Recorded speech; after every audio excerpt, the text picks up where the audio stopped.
పాపము పోగొట్టడానికి వచ్చాడు మనిషి కుమారుడు కానీ కేవలం స్వస్థతల కొరకు, ఇల్లు కట్టించడాల కొరకు, పెళ్ళిళ్ళు చేయడానికి, ఆస్తిపాస్తులు ఇవ్వడానికి కాదు క్రైస్తవ్యం అంటే.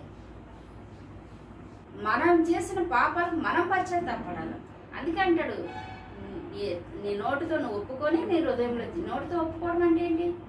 అందరూ నోటితో ఒప్పుకోకుండా నోటితో ఒప్పుకుంటున్నారు, కానీ ఆ నోట్లో ఉన్న మాట హృదయంలో రావట్లేదు.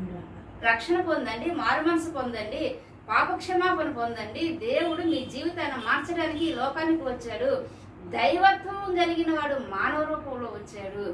మనుషుడిగా రక్తమాంసాల్లో పాలువాడయ్యాడు. కలవరి సిలువకి ఎక్కాడు. నీ పాపాల నిమిత్తం, నా పాపాల నిమిత్తం ఆ కలవరి సిలువ మీద పరిశుద్ధమైనటువంటి తన రక్తాన్ని కార్చాడు, తన ప్రాణం పెట్టాడంటే ఈరోజు ఏమైంది? నువ్వు రా యేసు ప్రభు దగ్గరికి, నీకు స్వస్థత వస్తుంది, నీ జబ్బు పోతుంది, నీకేమో ఇల్లు కట్టుకుంటావు, నీవేమో పెళ్లి చేస్తావు, నీకేమో ఉద్యోగం వస్తుందని అది చెప్పొద్దని అను. అది కూడా చేస్తాడు దేవుడు.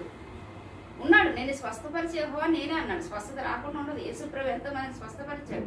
చనిపోయిన వారిని కూడా తిరిగి లేపాడు. పుట్టి కురుండివాడు కూడాను లేచాడు, ఇస్తాడు. కానీ దాని కొరకు మాత్రమే యేసు ప్రభు రాలేదు. దేని కొరకు వచ్చాడు? నీ జీవితాన్ని మార్చడానికి వచ్చాడు. మార్చబడటానికి నువ్వు ఒప్పుకుంటేనే.